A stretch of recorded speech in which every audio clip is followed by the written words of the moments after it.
শহীদ আল্লামা দেলাওয়ার হোসেন সাঈদীকে আমি জীবনে 2 বার মাত্র দেখলাম, জেলখানায় একবার আর বাইরে চুয়াডাঙ্গায় একবার। এছাড়া সরাসরি দেখা হয়েছিল বিশ্ববিদ্যালয়ে থাকাকালীন, ওই যে উনি তখন এমপি ছিলেন, একবার। খুব কম সময় ওনার সাথে, কিন্তু ওনাকে ভালোবাসি আমি না দেখে আল্লাহর জন্য। ইন্নাল্লাযীনা আমানু ওয়া আমিলুস সালিহাত সায়াজআলু লাহুমুর রহমানু ওদ্দা। আল্লাহ বলেন, অবশ্যই যারা ঈমান আনে আর ঈমানের দাবি অনুযায়ী যারা আমল করে, সৃষ্টি জগতের ভেতরে তার প্রতি একটা মহব্বত আমি আল্লাহ তৈরি করে দিই। তাকে আর সারা পৃথিবীতে, আমি কালকে মালয়েশিয়া থেকে নেমেছি, রাত 2টায় নেমেছি, নেমে বাড়ি থেকে এখানে সারা রাত সারাদিন এই গাড়ির উপরে এসে আমি মনে করলাম একটু কথাবার্তা বলবো, কিন্তু শরীর তো সাপোর্ট করছে না, ঘুম এসে গেছে। কোরআনের পাখি সেই 15-16 বছর আগে একবার বলেছিল যে একটু 12 কোটি জনতা নাড়া দেবে গাছের গোড়া ধরে, দিল্লি গিয়ে পড়বা মামু বাড়ি। ঠিক তাই খাপের খাপ মমতাজের বাপ মিলিয়ে গেছে। আমরা তো কিছু করি নাই, খালি হাতে, তাহলে একটু নাড়া দিয়েছি, তাও সবাই না, খালি ছাত্ররা, আর একেবারে জায়গা মতো যে পুলিশ। শ্বশুর বাড়ি আমাদের তো মামার বাড়ি। আল্লাহর দরবারে শুকরিয়া জানাচ্ছি, যিনি আমাদেরকে বিজয়ের স্বাদ কি এটাই জীবনে দেখার তৌফিক দিলেন। পরাধীন থাকলে যে কি হয় আমি নিজে টের পেয়েছি, আপনারাও দেখেছি। সবচাইতে বেশি পেয়েছিলাম ওই 10 দিন মাটির নিচে, ওরা সব চারিদিকে 8-10 জন বসা, আমি একা, এমনি আমার শরীর চলে না। এরপরে আবার এরকম ভয়ঙ্কর ঘর, এরকম ভয়ঙ্কর অবস্থা, এক এক দিক থেকে এক রকম উল্টাপাল্টা প্রশ্ন করে। বলেন তো কত একটা অসহায় অবস্থায় ছিলাম। আমার মনে হচ্ছিল পৃথিবী বলতে আর কিছু নেই, কারণ এগুলো মানুষ না, মানুষ নামে এগুলো জানোয়ার। মানে শুধু নাম শুনি মনে করেন যে আয়না ঘর, মানে চারিদিকে আয়না দেওয়া আছে। এতে কত বড় ভয়ঙ্কর মানবতার সাথে আমরা মানবতা বিরোধী অপরাধের বিচার করলাম। এই ঘরের সাথে যারা জড়িত A to Z প্রত্যেকটা মানবতা বিরোধী অপরাধের শামিল। এদের বিচার এখনই করা দরকার। আজকে একজন ওর সাথে জড়িত যে সর্বোচ্চ পর্যায়ে, তাদের ভেতরে একজন ধরা পড়েছে অলরেডি। আমরা বিচার চাই, ওর কোনো বিচার নেই। 8-10 বছর, 12 বছর, 14 বছর একটা মাটির নিচের ঘরে, এদিকে 1.5 হাত, এদিকে 1.5 হাত। আপনি কি মনে করেন জিন্দা কবর ওইটা? ইয়াজলিমুন নাস, আল্লাহ ইয়াজলিমুন এটা মোজারে দিয়েছেন, বর্তমান ভবিষ্যৎ, প্রেজেন্ট ফিউচার, নাস দিয়েছেন আল্লাহ। ইয়াজলিমুন আল মুসলিমুনা দেয়নি। মানুষ হয়ে যারা মানুষের উপরে জুলুম করে, তাদের অধিকার নষ্ট করছে, করবে, তারা মামলার আসামি। হামজা না আল্লাহ? বাংলাদেশে এই 15 বছরে আপনি যা করেছেন মানবতার সাথে, আপনি শুধু হামজার একা মামলার আসামি না, কিয়ামতে আপনি 15 কোটি মানুষের এবং আল্লাহর মামলার আসামি। এই জন্য আল্লাহ ছাড় দিয়েছিল, কিন্তু ছেড়ে যায়নি। ইন্না বাদশা রাব্বিকা লাশাদীদ, আল্লাহর ধরা বড় শক্ত ধরা, যেটা আমরা আইন মন্ত্রী আরে দরবেশ বাবারে দেখে বুঝলাম কি দাপট গো। আমি মাঝে মাঝে আইন মন্ত্রীর আদালতে দেখতাম, আরে দরবেশ বাবা দেখতাম বসে আছে, আমারে যখন নিয়ে যেত ওই উপরে দেখা যেত যে বসে আছে দরবেশ। দরবেশ যে এই কাম করতে পারে আমার তো কোনোদিন বিশ্বাস হয়নি। দাড়ি কেটে নম হয়ে গেছে, শয়তান পর্যন্ত এখন ঘৃণা করছে যে আমি এত খারাপ না। ধিক্কার যারা আপনাদের এই দাড়ি রাখাই সুন্নতকে নিয়ে হেয়ালিপনা করায়, এই আর কি ঠাট্টা বিদ্রুপ করা, সুন্নত পর্যন্ত কেটে বাদ দিয়ে দিলে কিয়ামতে আল্লাহর নবীও আপনাকে বাদ দিয়ে চলে যাবে। 10 দিন আগে যার কথায় হাইকোর্ট, জজ কোর্ট, সুপ্রিম কোর্ট, প্রত্যেকটা কোর্ট ওঠা বসা করতো, এখন তার পক্ষে একজন আইনজীবী দাঁড়াবে, কেউ রাজি না। তার দলের লোক নেই। লক্ষ লক্ষ মানুষ এই পৃথিবীতে তার ভক্ত ছিল, সন্তান। মানে একটা বিচারপতি দাঁড়াবে, একটা উকিল দাঁড়াবে তার পক্ষ নিয়ে, কেউ রাজি নামে জালেমের পক্ষে। এখন ডিম খেতে খেতে মরছে, ডিমটা মুখ দিয়ে খেলিতে হয়, কত জায়গা দিয়ে ডিম খাচ্ছে। ওই জায়গাতে যখন আলেমদেরকে মাজায় দড়ি দিয়ে ছাগলের মতো তুলতেন, আমার মতো মানুষ, আপনি জানেন না হামজা কি, ও নিজেও বলতো রিমান্ডে, আপনি কিছু করেন না আমি জানি, কিছু জানেন তো আমার হাতে এই যে এটা বেঁধে দিলেন, এই তো যথেষ্ট, আমি কি পালিয়ে যাব? পায়ে দিয়েছে ডান্ডা বেড়ি, মাজায় দিয়েছে দড়ি, মনে হচ্ছে ছাগল ট্রেনিং নিয়ে যাচ্ছে। আর ওই কোর্ট চত্বরে মানুষগুলো, কিছু মানুষ কাঁদতো আর কিছু শয়তান আসে দেখে টিপ্পনি কাটত, যা হচ্ছে ঠিকই হচ্ছে, এবার ঠেলা টের পাও। আলহামদুলিল্লাহি রাব্বিল মাশরিকাইন ওয়া রাব্বিল মাগরিবাইন আল্লাযী খালাকা কুল্লা শাইইন যাওজাইন ওয়া আওজাবা আলাইনাল ইহসানা বিল ওয়ালিদাইন ওয়া নাশহাদু আল লা ইলাহা ইল্লাল্লাহু ওয়াহদাহু লা শারীকা লাহু ওয়া আশহাদু আন্না মুহাম্মাদান আবদুহু ওয়া রাসূলুহু সাজ্জিদুল কাওনাইন সাল্লাল্লাহু আলাইহি ওয়া আলা আলিহি ওয়া আসহাবিহি ওয়া আতবাইহি আজমাইন লাইলাও ওয়া নাহারান ফিত তারফাইন فقد قال الله تعالى في كلامه المجيد وبرهانه التوحيد أعوذ بالله من الشيطان الرجيم بسم الله الرحمن الرحيم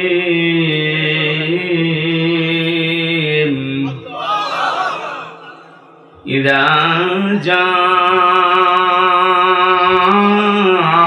نصر الله والفتح ورأيت الناس يدخلون في دين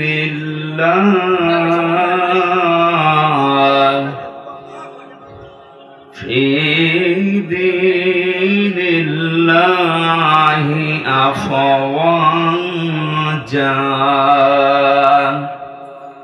فسبح بحمد ربك واستغفر إنه كان توابا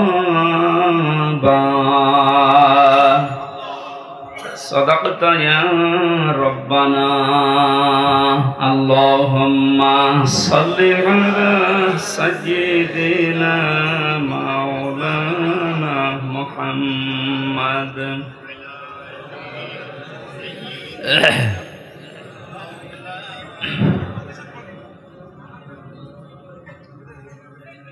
খোলাফায়ে রাশিদার সোনালী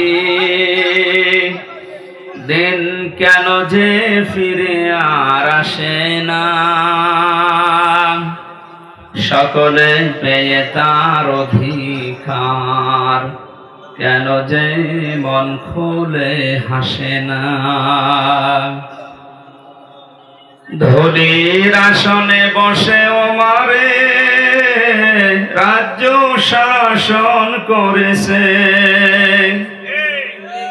খলিফা ওমরের শাসনে কোন জীব না খেয়ে মরেছে, সেই ওমরের মতো কেউ ধরাতে কেন যে ফিরে আর আসে না। খোলাফায়ে রাশিদার সোনালী দিন কেন যে ফিরে আর আসে না, সকলে পেয়ে তার অধিকার, কেন যে মন খুলে হাসে না। আল্লাহুম্মা সাল্লি আলা সাইয়্যিদিনা মাওলানা মুহাম্মদ ওয়া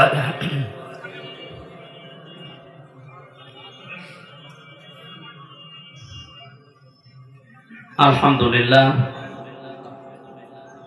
বাংলাদেশের ঐতিহ্যবাহী জেলা বাগেরহাট সদর থানার অন্তর্গত ভট্ট কনকপুর সিদ্দিকিয়া আমিনিয়া মদিনাতুল উলুম মাদ্রাসার উদ্যোগে শহীদ আল্লামা দেলাওয়ার হোসাইন সাইদি রহমতুল্লাহ আলাইহি ও বৈষম্য বিরোধী ছাত্র আন্দোলনের শহীদদের স্মরণে চুলকাটি বাগেরহাটের উদ্যোগে মহাবিশ্বের মহাবিশ্বয় আমাদের মালিক আমাদের মনিব মহান রব্বুল ইজ্জাত ওয়াল জালালের মুখের পবিত্র বাণী কোরআন কারীম, পবিত্র কোরআনের এই পবিত্র অনুষ্ঠানের সম্মানিত সভাপতি অত্র মাদ্রাসার শ্রদ্ধাভাজন মহতামিম বড় ভাই হাফেজ মাওলানা আলী আহমেদ দামাত বারকাতুহুল আলিয়া, মঞ্চে বসা আপনারা দেখতে পাচ্ছেন। এমনিতে আজকে একটু সময় কম হয়ে গেছে, একটা আয়াত থেকে তাফসীর করতে হলে যে ৬-৭টা বিষয় সামনে রাখা লাগে, এগুলো পয়েন্ট আকারে বলতে গেলে সময় হবে না। এতগুলো মানুষের নাম যদি একটা একটা করে বলি আর কারোটা বলি না বলি মন খারাপ হবে। আমরা যা করব আল্লাহর জন্য করব। মান আহাব্বা লিল্লাহি ওয়া আবগাদা লিল্লাহি ওয়া আতাআ লিল্লাহি ওয়া মানাআ লিল্লাহি ফাকাদ ইসতাকমালাল ঈমান। হাদিসটায় 4টা পয়েন্ট আছে। কাউকে ভালোবাসলে আল্লাহর জন্য ভালোবাসবেন। আজকে দুপুরবেলা খাবার সময় ভাই আমাকে ওইটা বলছে, আমি ভালোবাসি আল্লাহর জন্য, লোক দেখানোর জন্য না। কাউকে যদি আমি সত্যি ঘৃণা করি, এটা আমি আল্লাহর জন্য ঘৃণা করি। শহীদ আল্লামা দেলাওয়ার হোসেন সাইদিকে আমি জীবনে 2বার মাত্র দেখলাম, জেলখানায় একবার আর বাইরে চুয়াডাঙ্গায় একবার। এছাড়া সরাসরি দেখা হয়েছিল বিশ্ববিদ্যালয়ে থাকাকালীন, ওই যে উনি তখন এমপি ছিলেন, একবার। খুব কম সময় ওনার সাথে, কিন্তু ওনাকে ভালোবাসি আমি না দেখে আল্লাহর জন্য। ইন্নাল্লাযীনা আমানু ওয়া আমিলুস সালিহাত সায়াজআলু লাহুমুর রহমানু ওয়াদ্দা। আল্লাহ বলেন, অবশ্যই যারা ঈমান আনে আর ঈমানের দাবি অনুযায়ী যারা আমল করে, সৃষ্টি জগতের ভেতরে তার প্রতি একটা মহব্বত আমি আল্লাহ তৈরি করে দিই। তাকে আর সারা পৃথিবীতে, আমি কালকে মালয়েশিয়া থেকে নেমেছি, রাত 2টায় নেমেছি, নেমে বাড়ি থেকে এখানে সারা রাত সারাদিন এই গাড়ির উপরে এসে আমি মনে করলাম একটু কথাবার্তা বলবো, কিন্তু শরীর তো সাপোর্ট করছে না, ঘুম এসে গেছে। সারা রাত এমনিতে বিমানের ভেতরে কবির বিন সামাদ ভাই ছিল পাশে, উনি তো একটু মজার মানুষ, তো ঘুমাতে দেয় না। এরপরে আসার সময় ওই যে মাওলানা হোসাইন আহমেদ, এরপরে কয়েকজন ছিল। অনেকদিন পরে যেহেতু ড্রাইভার সাহেবের সাথে দেখা নেই, এই কথা বলতে বলতে ঘুমাতে পারি না। এরপরও আমরা যে কথাটা বোঝাতে চাই যে আমি ওনাকে ভালোবেসেছি, এর আগেও এখনো বাসি, আমি মরণ পর্যন্ত ওনাকে ভালোবাসবো আল্লাহর জন্য, কারণ উনি আল্লাহর দ্বীনের খাদিম। 2 নম্বরে, আমি কাউকে যদি ঘৃণা করি, দেখতে না পারি, সহ্য আমার না হয়, এটা আমার আল্লাহর জন্য হয় না, আমার ব্যক্তিগত কারণ না। হ্যাঁ, আমি রিমান্ডে 10 দিন ছিলাম, আপনারা জানেন। 3টা বছর আমি যাই না, ঘরের নাম শোনেন, ওই রকম জায়গায় ছিলাম। আমি আল্লাহর জন্য ওনাদেরকে ঘৃণা করছি এবং আপনাদেরকে ঘৃণা করার জন্য বলছি এই কারণে, কারণ এগুলো মানুষ না, এই মানুষ নামে এগুলো জানোয়ার। আমি শুধু নাম শুনি মনে করেন যে আয়না ঘর মানে চারিদিকে আয়না দেওয়া আছে। এতে কত বড় ভয়ঙ্কর মানবতার সাথে আমরা মানবতা বিরোধী অপরাধের বিচার করলাম। এই ঘরের সাথে যারা জড়িত A to Z প্রত্যেকটা মানবতা বিরোধী অপরাধে শামিল। এদের বিচার এখনই করা দরকার। আজকে একজন ওর সাথে জড়িত যে সর্বোচ্চ পর্যায়ে, তাদের ভেতরে একজন ধরা পড়েছে অলরেডি। আমরা বিচার চাই, ওর কোনো বিচার নেই। 8-10 বছর, 12 বছর, 14 বছর একটা মাটির নিচের ঘরে, এদিকে 1.5 হাত এদিকে 1.5 হাত। আপনি কি মনে করেন জিন্দা কবর ওইটা? এই কঠিন অবস্থায় যারা মানুষকে ফেলে রেখেছিল, আপনি যদি মেরে ফেলতেন, খবর দিয়ে দিতেন যে অমুক মারা গেছে, তারপরও তার স্ত্রীটা বিয়ে করতে পারতেন, তার ছেলে মেয়ে জানতো যে না মারা গেছে। আপনি ব্যারিস্টার আমান আজমি, কি বলে, ব্রিগেডিয়ার জেনারেল ব্যারিস্টার আরমান, ওনার স্ত্রীর কাছে আপনি কি জবাব দেবেন বলেন তো? 8-10 বছর তার স্বামী থাকার পরও না থাকার স্বামী, সে জানেই না যে বেঁচে আছে কিনা।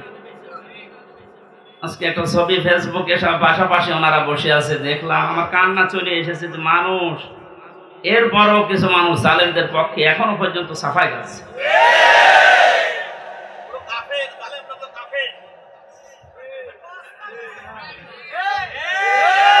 ঠিক আছে ভাইয়া, এ দেখেন আমার হাতে কোরআন শরীফ, সত্য কথা বলছি।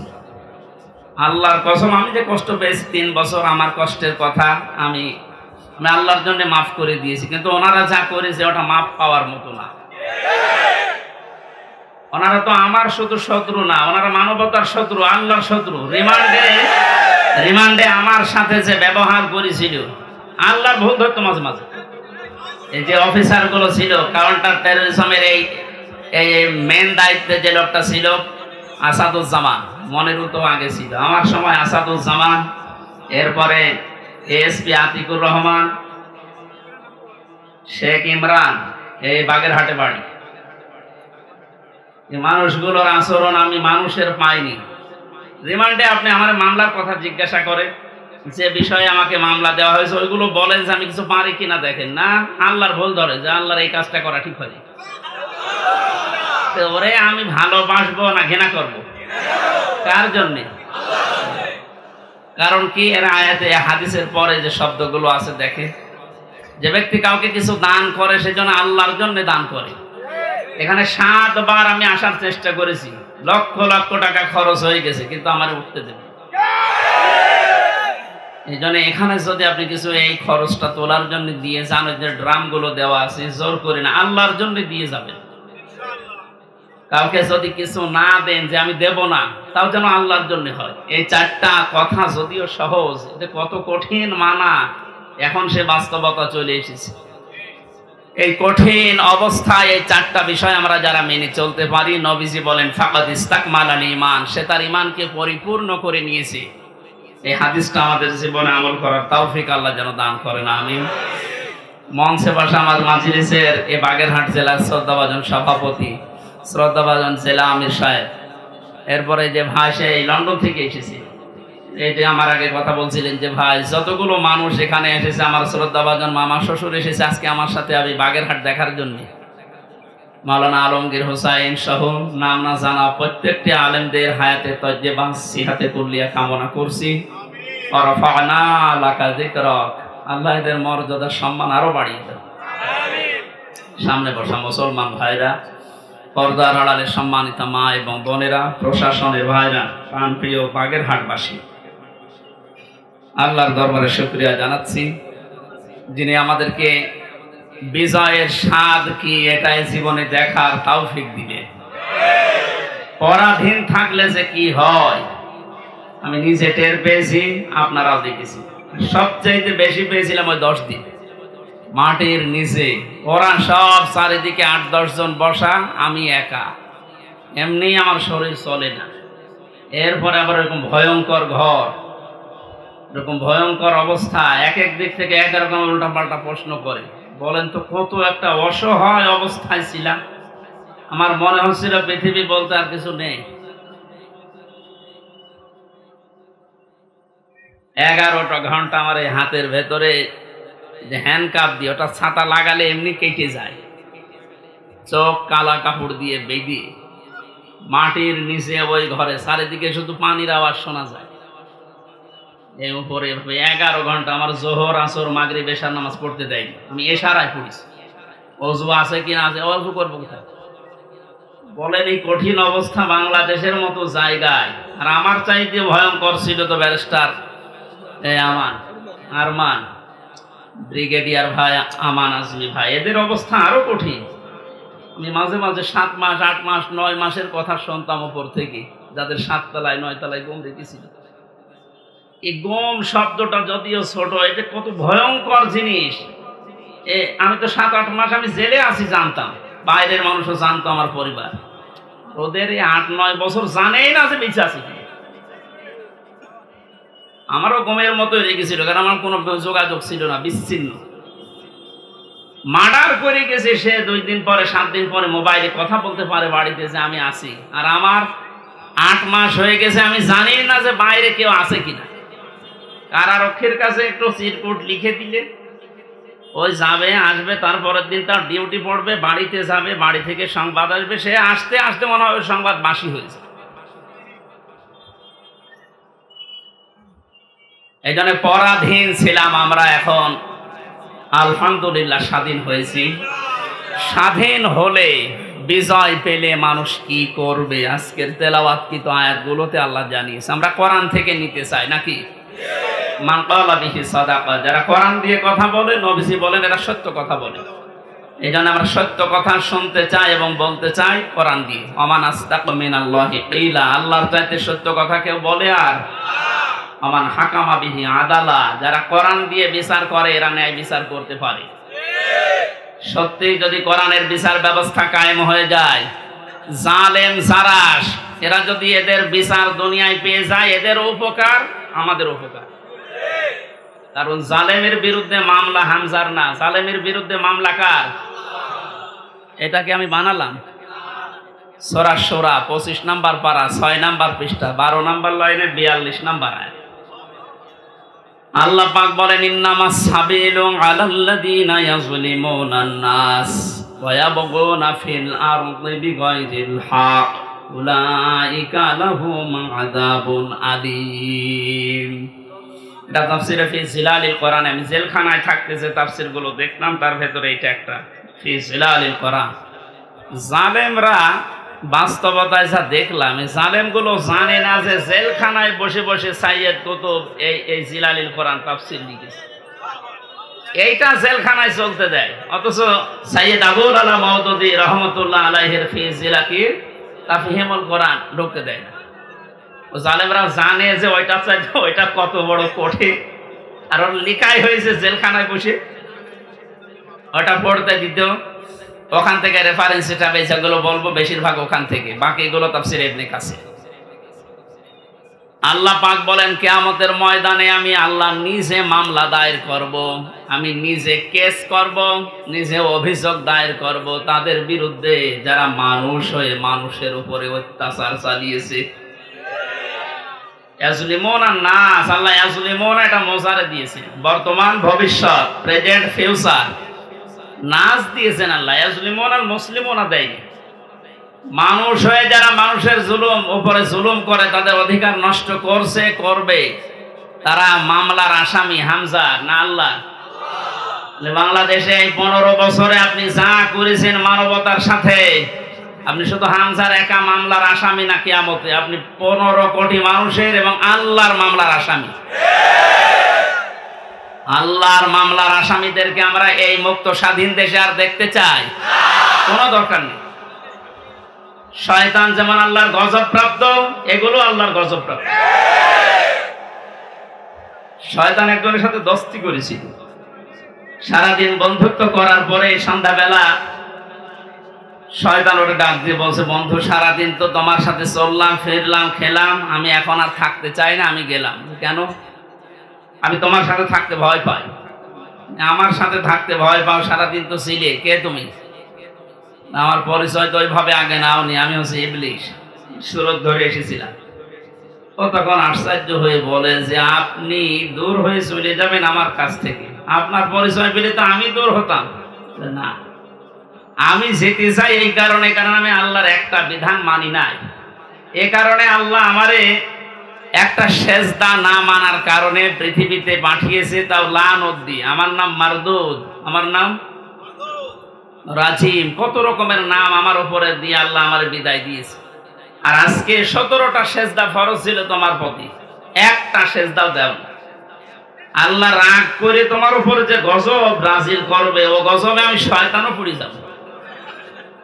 ও আল্লাহর একটা বিধান লঙ্ঘন সেজদা, এটা লঙ্ঘন করে যদি ভয় পায়, এই 15 বছরে আপনি 500 বিধানের একটাও মানেন না, আরো মানুষকে মানতে দেন। এর গায়ে যদি জিন লাগে নিয়ে আসবে মা বাবা আমার কাছে, সূরা নাস আর ফালাক, এমনকি আয়াতুল কুরসি পড়ে ফু দিলে চলে যাবে, এটা আমাদের বিশ্বাস। যাই, আর আমার তো মনে হচ্ছে এই ঘটনাটা বলার পর শয়তান আল্লাহর একটা মাত্র বিধান সেজদা দেওয়া লাগবে এটা মানে নাই। কিন্তু আল্লাহর বিধানের এগেনস্টে নতুন করে কোনো বিধান শয়তান বানায়নি। কথা বুঝতেছে? আল্লাহর বিধানও মানে না, এতটুকুই শেষ। এগেনস্টে নতুন করে কোনো বিধান বানিয়ে মানবো এরকম কিছু শয়তান করেনি। তো আল্লাহর এই পৃথিবীতে ক্ষমতা পেয়ে আল্লাহর যে বান্দা নিজে আল্লাহর বিধান মানে না এবং আল্লাহর বিধানের বাইরে নতুন করে বিধান বানিয়ে আল্লাহর বান্দাদেরকে মানতে বাধ্য করে, এটা শয়তানের চাইতে বড়। জিন শয়তান ধরলে তো নাচ ফালাক আর ইখলাস পড়লে চলে যাবে, আর ওরে পুরা কোরআন শরীফ তেলাওয়াত করে ফু দিলেও যাবে না। সুতরাং এরকম এত বড় শয়তান আমরা আর দেখতে চাই না। মুক্ত যখন হয়েছে আলহামদুলিল্লাহ, কোরআন কি জানিয়েছে বিজয়ের পরে আমরা ওইগুলো এখন শুনবো। আমার কথার অর্থ বোঝেন আপনি? সুতরাং যারা আল্লাহর মামলার আসামি, ছোটখাটো বিষয় এটা না, অনেক ভারী কথা। আপনি আল্লাহর মামলার আসামি হয়ে গেছেন, কিয়ামতে আপনি উকিল পাবেন কোথায়? দুনিয়ার দিকে তাকিয়ে টের পাচ্ছেন। 10 দিন আগে যার কথায় হাইকোর্ট, জজ কোর্ট, সুপ্রিম কোর্ট, প্রত্যেকটা কোর্ট ওঠা বসা করতো, এখন তার পক্ষে একজন আইনজীবী দাঁড়াবে, কেউ রাজি না। তার দলের লোক নেই। লক্ষ লক্ষ মানুষ এই পৃথিবীতে তার ভক্ত ছিল, সন্তান। মানে একটা বিচারপতি দাঁড়াবে, একটা উকিল দাঁড়াবে তার পক্ষ নিয়ে, কেউ রাজি নামে জালেমের পক্ষে। এখন ডিম খেতে খেতে মরছে, ডিমটা মুখ দিয়ে খেলিতে হয়, কত জায়গা দিয়ে ডিম খাচ্ছে। ওই জায়গাতে যখন আলেমদেরকে মাজায় দড়ি দিয়ে ছাগলের মতো তুলতেন, আমার মতো মানুষ, আপনি জানেন না হামজা কি? ও নিজেও বলতো রিমান্ডে, আপনি কিছু করেন না, আমি জানি। কিছু জানেন তো আমার হাতে এই যে এটা বেঁধে দিলেন, এই তো যথেষ্ট, আমি কি পালিয়ে যাব? পায়ে দিয়েছে ডান্ডা বেড়ি, মাজায় দিয়েছে দড়ি, মনে হচ্ছে ছাগল টেনে নিয়ে যাচ্ছে। আর ওই কোর্ট চত্বরে মানুষগুলো, কিছু মানুষ কান্ত আর কিছু শয়তান আসে দেখে টিপ্পনি কাটে, যা হচ্ছে ঠিকই হচ্ছে, এবার ঠেলা টের পাও।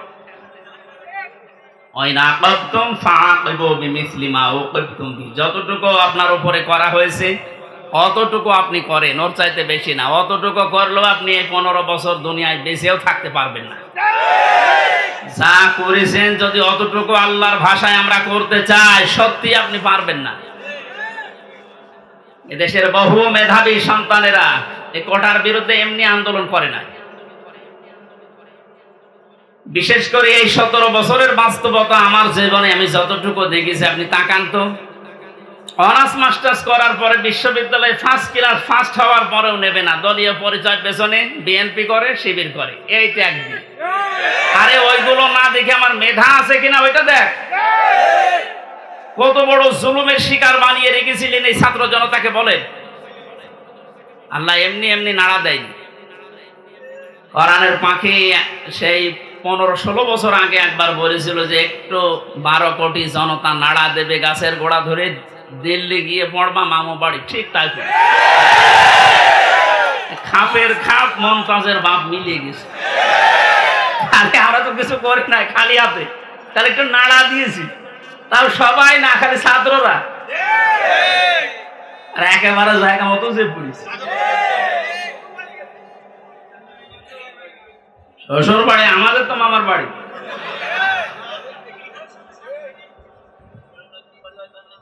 যাই হোক, আমি সে কথা বলতে চাচ্ছি, আমরা কোরআনে কারিম থেকে কথা শুনতে চাই এবং জালেম যারা তারাও যেন মরণের পরে অন্তত তাদের আর বিচার না হয়, এই জন্য দুনিয়াতে আমরা তাদের বিচার দেখতে চাই। আপনারা আমাদেরকে শত্রু ভাববেন, আমরা আপনাদের বন্ধু, কারণ দুনিয়ায় উপকার করে দিচ্ছি। এই বিচার না হলে আপনি মনে করছেন মাপ পেয়ে যাবেন, কখনো না।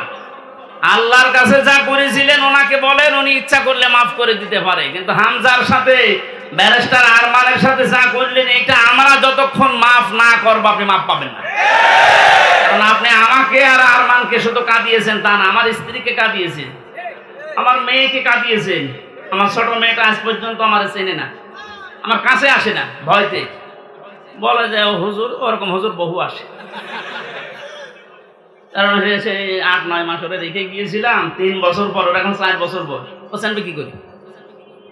সুতরাং আপনি শুধু আমার একা ক্ষতি করেননি, আমার মা বাবার ক্ষতি করেছেন, আমার স্ত্রীর ক্ষতি করেছেন, আমার সন্তানের ক্ষতি করেছেন, আমার সংসারটা নষ্ট করে দিয়েছেন। সব কিছু এরকম হামসা একা লক্ষ লক্ষ মানুষ এই দেশে আমার মতো ব্যক্তি, আপনি মাফ পাবেন কয়জনের? একজন, দুইজন, পাঁচজন মাফ, কয়জন মাফ করতে পারে বলেন? এই লোকটাকে যদি আপনি মেরে ফেলেন তাহলে ওনার বিচার কি? ওনারও মেরে ফেলা লাগবে। ওনাকে যদি আমি মেরে ফেলি, আমার একটা বিচার এই যে আমাকে যদি মেরে ফেলেন তাহলে বিচার শেষ। কথা বলছেন আমার? আর একটা সিস্টেম আছে, হ্যাঁ, ওনার স্ত্রী, ওনার মা বাবার সন্তান আদি যারা, ওরা যদি মাফ করে দেয় টাকা পয়সা নিয়ে, জরিমানা নিয়ে, তাহলে মাফ হবে। তাছাড়া আর কোনো সুরত নেই। ওই 10 বছর, 15 বছর, 18 বছর, 30 বছর জেল দিয়ে ওই লোকটা শুধু জেল খাটাই হবে, তার উপর আবার আরেকটা জুলুম হয়ে যায়। কিন্তু ওনাকে মাপ পাওয়ার জন্য কোরআনে কারিমে হাদিসে যে দুইটা বিষয় আমরা পাই, এক নম্বরে ওনারে মাপ পাওয়ার জন্য ওনারে মেরে ফেলা লাগবে। এক কথা বলো না কেন? দুই নম্বরে শুধু মেরে ফেলা না, ওনার আত্মীয় স্বজন যদি টাকা পয়সা নিয়ে দিয়ে বলে যা মাফ করে দিলাম, ঠিক আছে। তাছাড়া মাপ পাওয়ার আর কোনো লাইন আছে? লাইন আছে? ওনার জীবন কয়টা? উনি আমাকে মেরেছে, আমি ওনাকে মেরে ফেললাম, শেষ হয়ে গেল। কিন্তু ওই লোকটা যদি 500 মানুষ, 2700 ছাত্র হত্যা করার কারণ হয়, ওকে 2700 বার মারা লাগবে। ওরে 2700 বার মারা যাবে? এমনি মরে গেছে, এমনি মরে যাচ্ছে। তো 2700 বার মারা যাবে কোন কায়দায়? একবার মরলেই তো শেষ। 2699 বার এখনো মারা লাগবে। তো আমি মারবো কি করে? কারণ এতগুলো মানুষ এই কয়েকদিনে আমার সামনে 14 জন মারা গেছে ঘুষতে, আমার সামনে। আমি মরণের পর 5 তারিখে যেদিন স্বাধীন হয়ে যায়, 6 তারিখে সকালবেলায় প্রত্যেকের বাড়িতে আমার যা সমর্থ ছিল, এমনিতে আমিও মুসলিম, যতটুকু পেরেছি 2 মাস চলার মতো তাদেরকে দিয়ে এসেছি। নেন, হাসপাতালে গিয়েছিলাম দেখতে, এক একজনের যে অবস্থা, এই জায়গায় গুলি লাগিয়ে, এই জায়গায় বন্দুক লাগিয়ে দিয়েছে, এই জায়গায় লাগিয়ে দিয়েছে, লজ্জাস্থান নষ্ট হয়ে গেছে। এরকম বহু মানুষ হাসপাতালে কাতরাচ্ছে এখনো, শুধু কুষ্টিয়া, বাকি জেলাগুলো তো আমি তো জানি না এখন সব খবর। আর এই 8-9 দিন ছিলাম তো বাইরে, এই জন্য সব খবর জানিও না। সুতরাং আমাকে যদি আপনি একজন মারার জন্য মেরে ফেলতেন, আমার তো বিচার হয়ে যেত। আমি তো কারণ হয়ে দাঁড়িয়েছি 2700 মানুষ মারার, আমাকে তো 2700 বার মারা লাগবে। এজন্য এই বিচার এখন আর দুনিয়ায় নেই। এই বিচার করার জন্য আল্লাহ আখিরাত বানিয়েছে। 2700 বার আপনাকে মারবে, আপনার লজ্জা স্থান নষ্ট করে দেবে। এই জন্য বলছি, জালেম যারা আছেন এখনো ফিরে এসে যে সমস্ত মানুষের উপরে জুলুম করেছিলেন, ওনাদের কাছে যান, ওনারা যদি কিছু করতে পারে। তাছাড়া আল্লাহ জানিয়েছেন যে আমি মাফ করব না, কারণ এটা আমি দায়িত্ব ছেড়ে দিয়েছি যাদের উপরে জুলুম করেছিল তাদের উপর। এখন তাদেরকে বলেন, ওনারা যদি মন থেকে কিছু করে, তাছাড়া আপনি দুনিয়াও ধ্বংস করেছেন, আপনার আখিরাতও ধ্বংস হয়ে যাবে। আল্লাহ তুমি আমাদেরকে জালেম হওয়া থেকে রক্ষা করো।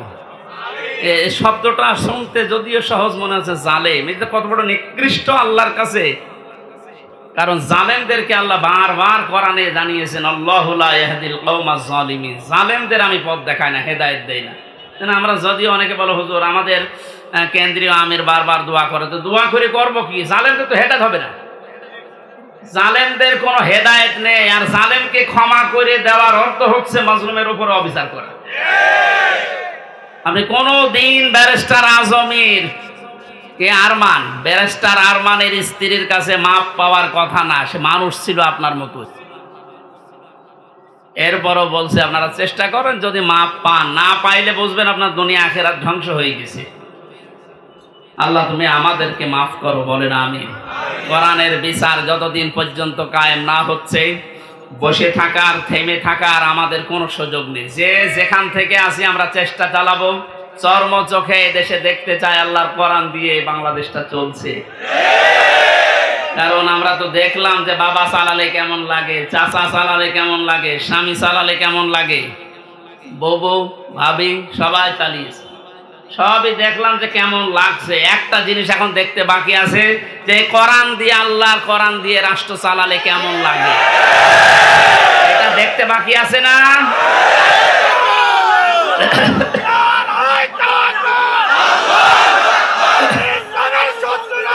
আলহামদুলিল্লাহ।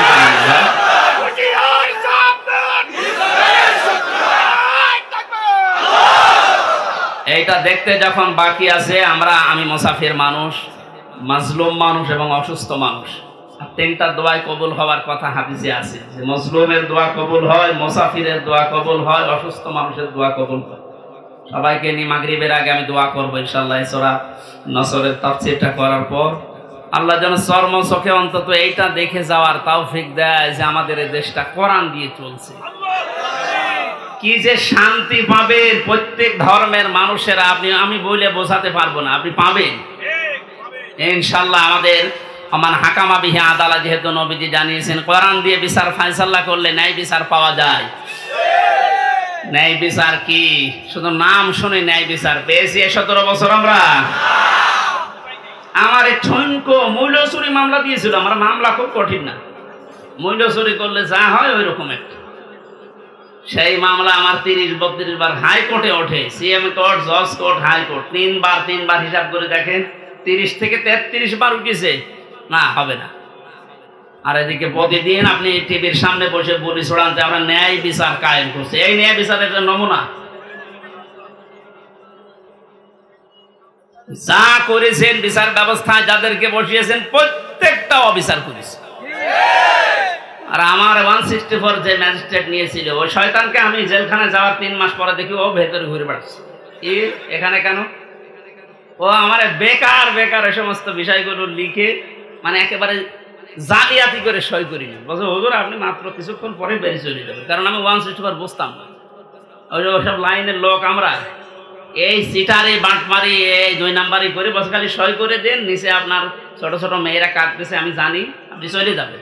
ওর উপর বিশ্বাস করে আমি সই করি, নিচে আসলাম, দেখা সাক্ষাৎ করে আমার জেলে পাঠিয়ে দিলে, আনন্দে আছে যে কয়েকদিন মাত্র বের হয়ে যাবে। ও আল্লাহ শুনতে 164 আমি যা যা বলতে চাইনি ওই শয়তান সব লিখে খালি আমার সইটা বসিয়ে দিয়েছে। পরে জেলখানায় দেখি কাশেমপুরে, বললাম কি আপনি এখানে, আপনি কাজটা ঠিক করলেন, জেনে শুনে আমার জীবনটা এভাবে নষ্ট করলেন? বলছে আমার উপর থেকে যা বলেছে আল্লাহর ওলিরা আমি তাই করছি, আমার কিছু করার নেই। তা আপনি এখানে কি? বলছে আমার বউ মামলা দিয়েছে। তোর বউ? আমিও মামলা দেবো তোর নামে। এই জন্য আল্লাহ ছাড় দিয়েছিল কিন্তু ছেড়ে যায়নি। ইন্না বাদশা রাব্বিকা লাশাদীদ, আল্লাহর ধরা বড় শক্ত ধরা, যেটা আমরা আইন মন্ত্রী আরে দরবেশ বাবারে দেখি বুঝলাম কি দাপট গো। আমি মাঝে মাঝে আইন মন্ত্রীর আদালতে দেখতাম, আরে দরবেশ বাবা দেখতাম বসে আছে, আমারে যখন নিয়ে যেত ওই উপরে দেখা যেত যে বসে আছে দরবেশ। দরবেশ যে এই কাম করতে পারে আমার তো কোনোদিন বিশ্বাস হয়নি। দাড়ি কেটে নম হয়ে গেছে, শয়তান পর্যন্ত ওর এখন ঘৃণা করছে যে আমি এত খারাপ না। বেকার যারা আপনাদের এই দাড়ি রাখা এই সুন্নতকে নিয়ে হেয়ালিপনা করা, এই আর কি ঠাট্টা বিদ্রোহ করা, সুন্নত পর্যন্ত কেটে বাদ দিয়ে দিলেন, কিয়ামতে আল্লাহর নবীও আপনাকে বাদ দিয়ে চলে যাবে। আল্লাহ তুমি আবার বলছে মানুষগুলো যদি, আমি আবার বলছি ভুল আর অন্যায় করা এটা কিন্তু এক না। ভুল মানুষ করতে পারে, কিন্তু জেনে শুনে অন্যায় করে ভুল বলে চালিয়ে দেবেন, যেটা এখন চালানো হচ্ছে। অন্যায় যারা করেছেন, অন্যায় করলে মাস্ট বি তাকে শাস্তি পাওয়াই লাগবে। আমরা কিছু না করে যদি শাস্তি পেতে পারি 3 বছর, আপনি করে তো আপনার 99 বছর শাস্তি হওয়া দরকার। প্রথম ছেড়ে যাওয়ার পরে যার সাথে দেখা, একেবারে গেট দিয়ে ঢুকে আল্লাহ সে বলি সেই কি শাহজাহান জল্লাদ, এর সাথে প্রথমে হাত মিলিয়েছে। আমারও বলছো হুজুর আপনারে আমি চিনি। চেনেন মানে? ওই যে টেলিভিশন আছে ভেতরে, মেমোরি কার্ডে ওয়াজ ভরে নিয়ে আসলে শুধু আপনার আর আজহারি সাদি সাহেব এদের ওয়াজ দেয়, আপনার আমি চিনি। আপনার নাম কি? শাহজাহান জল্লাদ ভুইয়া। ভুইয়া কেন? আমার বংশের নাম। অথচ ওর 167 বছর না কত বছর যে এখনো ভুইয়া ছাড়েনি। এরকম বহু শয়তান আছে, ও মরে যাবে তাও ওই ভুইয়া ছাড়ে না। আবু জাহেলের গলার ভেতরে যেদিন তরবারি চালাচ্ছিল, বলছে কে? আমি আব্দুল্লাহ ইবনে মাসউদ। কি করবে? গলা আলাদা কর, একটু বড় করে কাট। বড় করে কাট মানে? বলে হ্যাঁ একটু বড় করে কাট, মানুষ যেন আমার মাথা দেখে বোঝে যে এটা নেতার মাথা। আমার মনে হয় এর মতো এখনো পর্যন্ত অনেক শয়তান, সব শেষ হয়ে গেছে, এরপরও বৃদ্ধি কমছে না। বিভিন্ন জায়গা থেকে ভিডিও বার্তা দিয়ে মানুষকে শুধু উত্তেজিত করছে, আর কোনো লাভ হবে না ইনশাআল্লাহ। আপনি যাই করেন আর কোনো লাভ হবে না, এদেশের মানুষ বুঝে গেছে। ধোঁকা দিয়ে বোকা বানিয়ে বেশি দিন রাখা যায় না। এই জন্য কোরআনের বিচার ব্যবস্থা যদি কায়েম হয়, দল মত এখানে আর নেই। সবাই যেহেতু আমরা মুসলিম, 96% মুসলমানের দেশে কোরআনের বিচার চলবে না মানে? এই কথা বলেন না কেন? এ বিষয়ে কারো দ্বিমত আছে? আপনি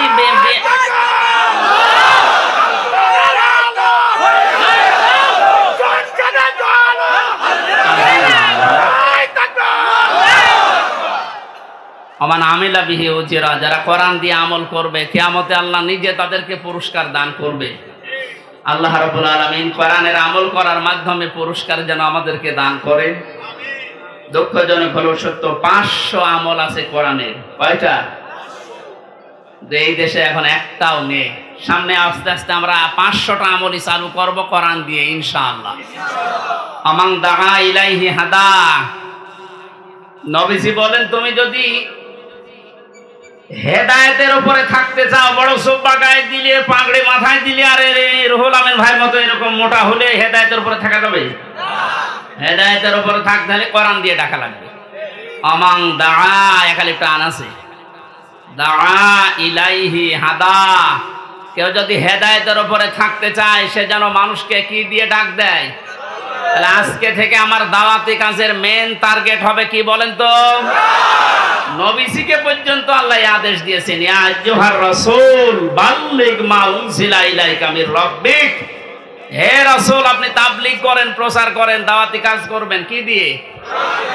সুতরাং আমরা দলমত চিনি না, বুঝি না, এ সব কিছু যেন এই কেন্দ্রিক হয়। ফাকাদ হুদিয়া ইলা সিরাতিম মুস্তাকিম। কেউ যদি হেদায়েতের উপরে থাকতে চায়, কোরআন দিয়ে সে ডাকবে, এবং কেউ যদি কোরআনের ডাকে সাড়া দেয়, আল্লাহ নিজে তাকে হেদায়েত নসিব করে দিবে। সুতরাং আজকে আমরা কোরআনে কারিম দিয়ে আপনাদেরকে ডাক দেব, আপনারা কোরআনের ডাকে সাড়া দেবেন। আমরা প্রত্যেকেই হেদায়েতের উপরে চলতে চাই, সিরাতে মুস্তাকিম আমরা পেতে চাই। আমিন। দরুদ আর সালাম পড়ছি মুহাম্মদুর রাসূলুল্লাহ সাল্লাল্লাহু আলাইহি ওয়াসাল্লামের প্রতি। সূরা নাসর পড়েছি, মাদানী যুগের সূরা।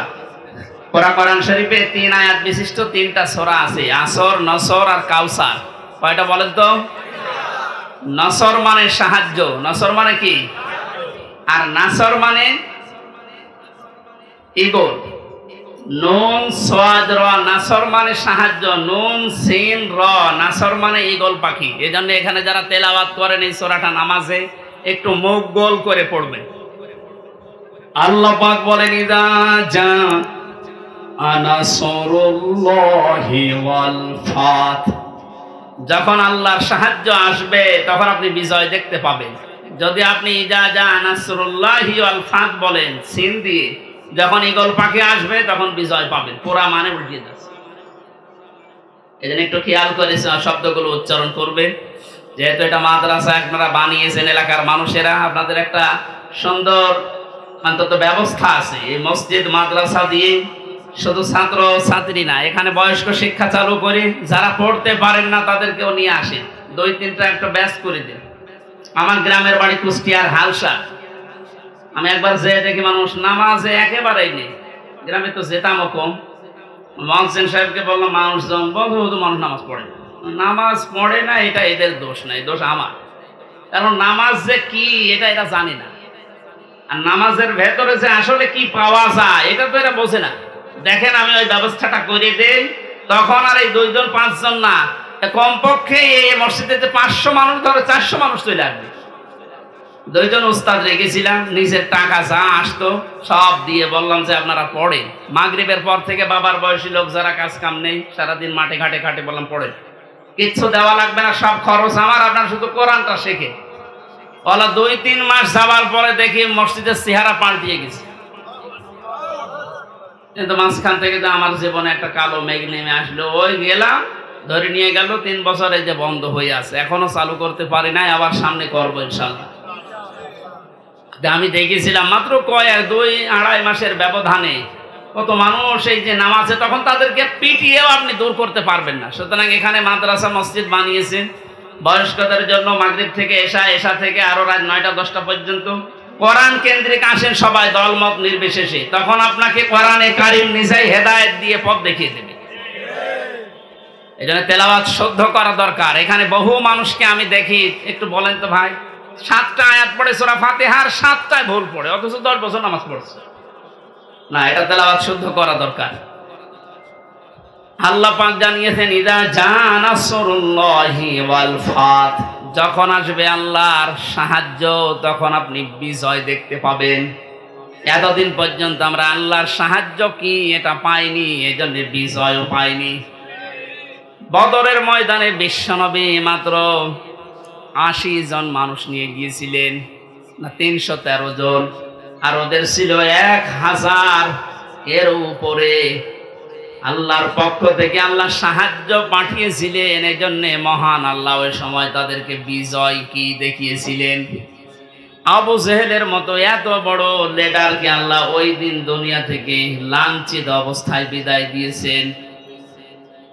যোগে যোগে শুধু বদরের ময়দান না, কিয়ামত পর্যন্ত এরকম বদরের ময়দান কায়েম হতে থাকবে। বড় বড় কাফের যারা, বড় বড় মুশরিক যারা, আল্লাহ দ্রোহী যারা, তাদেরকে আল্লাহ বিদায় করবেন যদি আল্লাহর সাহায্য এসে থাকে। আমাদের দেশেও কম ছিল না, বহু মানুষকে আমরা দেখেছিলাম অহংকারে পা মাটিতে পড়তো না। আল্লাহ রাব্বুল আলামিন এই মানুষগুলোকে বিদায় করে দিয়ে তার সাহায্য পাঠিয়ে এটা বিজয় আমাদেরকে যে দেখালেন, বিজয় পাওয়ার পরে যে দৃশ্যটা, এটা এখন আবাহমান জারি আছে, যেটা আমি আমার চোখে দেখতে পাচ্ছি আয়াত অনুযায়ী। দেখেন তো মেলে কিনা। ওয়ারাআইতান নাসা ইয়াদখুলুনা ফি দীনিল্লাহি আফওয়াজা। আপনি যখন বিজয় পাবেন, সাহায্য পাওয়ার পরে, তখন দেখবেন দলে দলে, পালে পালে মানুষ ইসলামে প্রবেশ করছে। বাংলাদেশের এই 64 জেলার দিকে তাকালে, শুধু ইন্টারনেটের দিকে একটু চোখ বোলান, দেখেনি আয়াতটা এখন কার্যকর হওয়া অলরেডি শুরু হয়ে গেছে। ইসলামপন্থী মানুষ, বিশেষ করে যারা একামতে দিনের দায়িত্ব পালন করে, যারা মন থেকে কাজ করে, তাদের যে অ্যাক্টিভিটিস গুলো, তাদের যে কাজকর্মগুলো, তাদের যে ইখলাস আমরা দেখতে পাচ্ছি। দাওয়াতও দেওয়া লাগছে না, তাদের ইখলাস দেখে, শুধু কাজ দেখে এখন মানুষ ইসলামে প্রবেশ করে অলরেডি ফেলছে। আমার তো মনে হচ্ছে এই আয়াতটা আল্লাহ আমাদেরকে অলরেডি দেখাবে। সূরা কাসাস থেকে একটা আয়াত কালকে আমি পড়ছিলাম, অনুরিদু আন্না মুন্না আলাল্লাযীনা ইসতুযইফু ফিল আরদি ওয়া নাজআলাহুম আইম্মাতাও ওয়া নাজআলাহুমুল ওয়ারিসিন। ওই কিচ্ছা কাহিনী না, একেবারে বাস্তব যেটা ঘটবে বা ঘটতেছে, ওইটা আপনি কোরআন থেকে শোনেন। আল্লাহ পাক বলেন, ওই জামানায় হযরত মুসা আলাইহিস সালামের যে দলটা ছিল, তিনি যে দলের লিডার ছিলেন, ফেরাউন বহু দলে বিভক্ত করে মানুষদেরকে দুর্বল করে রেখেছিল। শুধু একটা দলকে সে টার্গেট বেশি নিয়েছিল, সেটা মুসা নবীর দল। আমার আল্লাহ নিজের পক্ষ থেকে জানালেন, আমি আল্লাহ কিন্তু ইচ্ছা আলাদা করেছিলাম। আমার আল্লাহর ইচ্ছা ছিল এইটা, যে দুনিয়ার ময়দানে আমি মুসা নবীকে এই জামানায় এই জাতির নেতৃত্বে বসাবো এবং জমিনের ওয়ারিস, উত্তরাধিকারী তাদেরকে বানিয়ে দেব। আমি তাই করেছিলাম। এটা এখন বাস্তব আমার মনে হচ্ছে, আমার চোখে ভাসতেছে। আল্লাহ, তুমি সূরা কাসাসের 5 নাম্বার আয়াতটা আমাদেরকে দেখাও। স্বৈরাচার নব্য ফেরাউন এই পৃথিবীতে বহু দল ছিল এদেশে, সব দলকে টার্গেট না করে শুধুমাত্র কোরআনে কারিম এই পৃথিবীতে যেন বিদায় নেয়, কোরআনের লোকগুলো যেন এই দুনিয়াতে আসতে না পারে, এই কাজ করার জন্য যারা চেষ্টা চালিয়েছিল, আল্লাহ তাদেরকেই যেন জাতির ইমাম আজ দিনের পর দিন বানিয়ে দিচ্ছে। তাদেরকে ওয়ারিস বানাচ্ছে, জমিনের উত্তরাধিকারী বানিয়ে দিচ্ছে। আমরা আবার দোয়া করছি, আল্লাহ তুমি আয়াতটা আমাদেরকে সর্বচোখে দেখাও। অনুরিদু আন্না মুন্না আলাল্লাযীনা ইসতুযইফু ফিল আরদ ইলা আখিরি আয়া। আমাদের আজকের মাহফিলের প্রধান অতিথি মনে হয় আসতেছে। আমরা কোরআনের পক্ষ থেকে তাকে স্বাগতম জানাচ্ছি। লিল্লাহি তাকবীর, লিল্লাহি তাকবীর। আব্দুস সালাম ভাইয়ের আগমন কোরআনে কারিমের মাহফিলের পক্ষ থেকে। আপনাদের এলাকার সন্তান, আমি তো পরিচিত না ভাইয়ের সাথে। তাফসীরুল কোরআন মাহফিলে উনি শত ব্যস্ততার ভেতরেও